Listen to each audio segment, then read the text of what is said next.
Hello student, welcome to our channel जेनेत गुरु। हम लोग स्टार्ट कर रखे हैं cell the fundamental unit of life, जो क्लास 9 का चैप्टर है। अभी तक हमने उस चैप्टर में कवर कर लिया है cytoplasm, cell wall, cell membrane, क्या होता है हाइपरटोनिक, क्या होता है हाइपोटोनिक और आइसोटोनिक सॉल्यूशन। इन सबको हमने अच्छे से कवर कर लिया है। तो अगर आपने अभी तक वो नहीं देखा तो जरूर देखें। और आज की वीडियो हम बेसिकली स्टार्ट करने जा रहे हैं एंडोप्लाज्मिक रेटिकुलम, जो कि बहुत इंपॉर्टेंट सेल ऑर्गेनल है सेल का। तो चलिए स्टार्ट करते हैं, देर नहीं करते हैं, चलिए शुरू हो जाते हैं।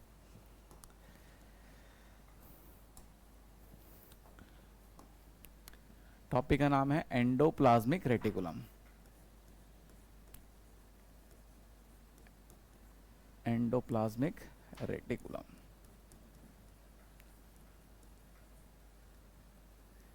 देखिए वर्ड को ब्रेक करते हैं। पहला वर्ड है एंडोप्लाज्मिक, इसको सेपरेट करके लिखेंगे एंडो और प्लाज्मिक। एंडो का मतलब होता है inside the cell, inside the cell.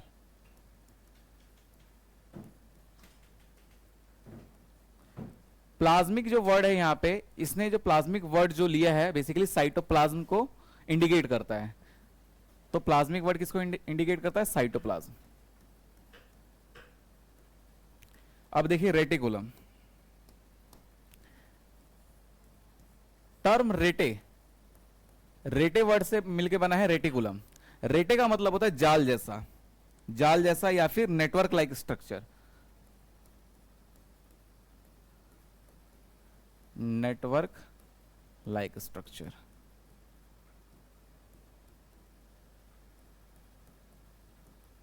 ठीक है। अब इसको जोड़ते हैं एक बार। सेल के अंदर साइटोप्लाज्म में जाल जैसा स्ट्रक्चर या नेटवर्क लाइक स्ट्रक्चर को हम क्या बोलते हैं? Endoplasmic reticulum. क्या बोलते हैं? Endoplasmic reticulum. यानी कि सेल के अंदर जाल जैसा स्ट्रक्चर को जो दिख जाए हमें, उसको हमें क्या बोलना है? एंडो। एंडो का मतलब अंदर, प्लाज्मिक का मतलब साइटोप्लाज्म, और जाल जैसा स्ट्रक्चर यानी कि रेटिकुलम, ठीक है। बायो में कहीं पे भी रेटे का मतलब होता है जाल जैसा। आप देखेंगे जब रिप्रोडक्टिव सिस्टम पढ़ेंगे तो रेटे का मतलब होगा, वहां पे एक वर्ड आएगा रेटिटेस्टिस, यानी टेस्टिस के अंदर जाल जैसा स्ट्रक्चर, रेटिटेस्टिस। यह है समझ में? तो डेफिनेशन क्या होगी इसकी? It is tiny tubular structure, tiny tubular structure scattered in cytoplasm, scattered in cytoplasm। यानी कि ट्यूब जैसा स्ट्रक्चर जो साइटोप्लाज्म में बिखरा हुआ है, उसको हम क्या बोलेंगे? एंडोप्लाज्मिक रेटिकुलम बोलेंगे, ठीक है। कहां से शुरू होता है ये मैंने जब ओवरव्यू पढ़ाया था सेल का तभी बता दिया था मैंने आपको। एंडोप्लाज्मिक रेटिकुलम स्टार्ट होता है न्यूक्लियस के आउटर मेम्ब्रेन से, start from outer membrane of nucleus, outer membrane of nucleus, और खत्म कहां होता है यानी कि टर्मिनेट कहां होता है? सेल मेम्ब्रेन, ठीक है। तो आपको इतना याद रखना है कि साइटोप्लाज्म के अंदर ट्यूब जैसे स्ट्रक्चर को हम क्या बोलते हैं? एंडोप्लाज्मिक रेटिकुलम बोलते हैं।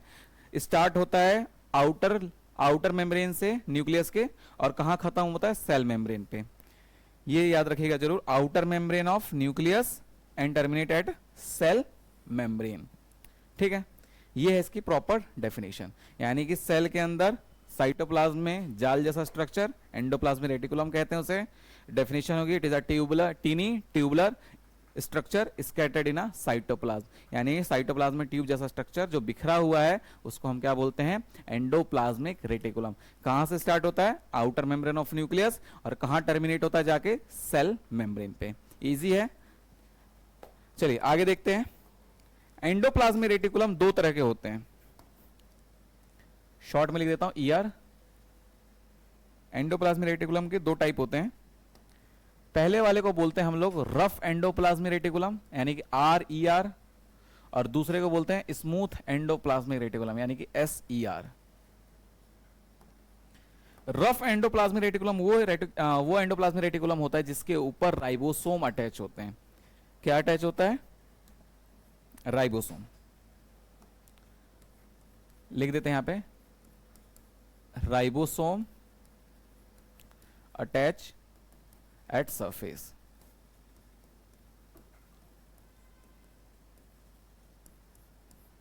ठीक है। और एससीआर में राइबोसोम एब्सेंट होता है, राइबोसोम एब्सेंट। ठीक है। आरईआर में क्या प्रेजेंट होगा? राइबोसोम। एससीआर में राइबोसोम एब्सेंट होता है। आरईआर में राइबोसोम है तो इसीलिए राइबोसोम छोटे छोटे स्ट्रक्चर होते हैं, उसके वजह से उसका जो सरफेस है रफ हो जाता है, इसीलिए हम उसको रफ एंडोप्लाज्मिक रेटिकुलम बोल रहे हैं। स्मूथ वाले में राइबोसोम नहीं होता, इसलिए उसको सरफेस रफ नहीं होता, इसलिए उसको हम बोलते हैं स्मूथ एंडोप्लाज्मिक रेटिकुलम। ठीक है। राइबोसोम के बारे में याद रखना है आपको, राइबोसोम को हम प्रोटीन फैक्ट्री ऑफ सेल बोलते हैं। Ribosome also known as protein factory of cell.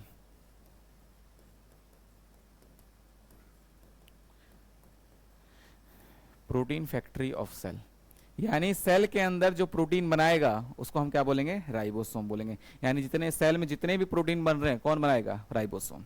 ठीक है। तो राइबोसोम किस पे अटैच है? इस रफ एंडोप्लाज्मिक रेटिकुलम पे। तो जाहिर सी बात है राइबोसोम प्रोटीन बना रहा है तो रफ एंडोप्लाज्मिक रेटिकुलम क्या करेगा? वो भी प्रोटीन बनाने में कुछ ना कुछ हेल्प करेगा, यानी कंट्रीब्यूशन देगा अपना। तो आरईआर का फंक्शन ही क्या होता है? Protein synthesis,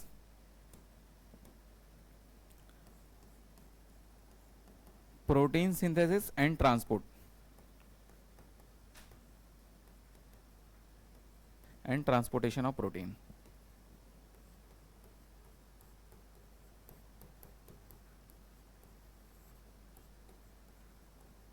transportation of protein. ठीक है। ये हुआ आरईआर का फंक्शन। एससीआर क्या करता है? याद रखिएगा, वेरी इंपॉर्टेंट। एससीआर लिपिड और स्टेरॉयड हार्मोन बनाता है। Steroid hormone. ठीक है। यानी फंक्शन क्या हुआ? Synthesis of lipid and steroid hormone. RER जो है प्रोटीन बनाता है और उसको ट्रांसपोर्ट करता है, ट्रांसपोर्ट करके किसको दे देता है? गोल्गी बॉडीज को। एससीआर क्या करता है? लिपिड बनाता है और स्टेरॉयड हार्मोन बनाता है। ठीक है। तो ये थे ईआर के टाइप, यानी एंडोप्लाज्मिक रेटिकुलम के टाइप।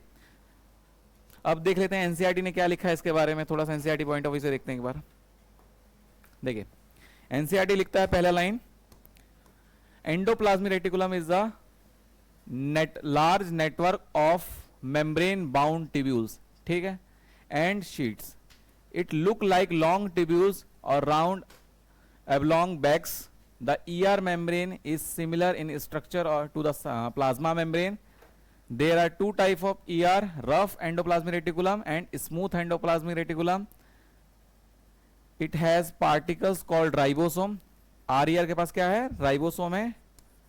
RER के पास राइबोसोम है, जिसके वजह से माइक्रोस्कोप से देखेंगे तो उसकी सरफेस हमें रफ दिखती है। और एससीआर के पास राइबोसोम नहीं है। आरईआर का फंक्शन क्या है? Protein manufacture. और एससीआर का फंक्शन क्या है?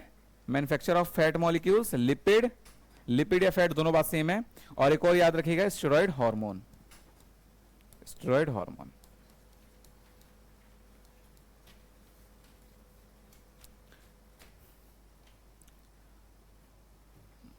हाँ याद रखिएगा, ये बायोजेनेसिस में इन्वॉल्व होता है, वेरी इंपॉर्टेंट। एससीआर जो है बायोजेनेसिस। बायोजेनेसिस का मतलब समझिए क्या होता है कि जब सेल डिवाइड करती है तो जो सेल मेम्ब्रेन है वो रप्चर हो जाती है। और जब सेल मतलब डिवाइड हो चुकी, यानी न्यूक्लियस जब डिवाइड हो जाता है थोड़ी देर बाद, तो उसके बाद हमें सेल मेम्ब्रेन भी बनाना होता है। और आपको पता होना चाहिए कि जो सेल मेम्ब्रेन है वो फॉस्फोलिपिड से मिलकर बनी होती है, फॉस्फोलिपिड के बाइलेयर से बेसिकली। तो लिपिड है, लिपिड बना कौन रहा है? एससीआर। तो जाहिर सी बात है एससीआर ही क्या करेगा? सेल मेम्ब्रेन बनाएगा। तो दोबारा सेल मेम्ब्रेन बनाने के लिए हमें किसकी रिक्वायरमेंट होगी? एससीआर की। तो दोबारा सेल मेम्ब्रेन बन रहा है, उसी प्रोसेस को हम बायोजेनेसिस बोलते हैं। तो biogenesis is the function of SER, यानी स्मूथ एंडोप्लाज्मिक रेटिकुलम। तो ये बातें लिखी है आपके एनसीईआरटी में। तो हमने इस वीडियो में बेसिकली हमने कवर कर लिया है एंडोप्लाज्मिक रेटिकुलम, उसके टाइप और फंक्शन। तो आई होप आप लोगों को समझ आया होगा। अगर कोई डाउट है तो कमेंट सेक्शन में कमेंट करें। तब तक के लिए पढ़ते रहिए। धन्यवाद।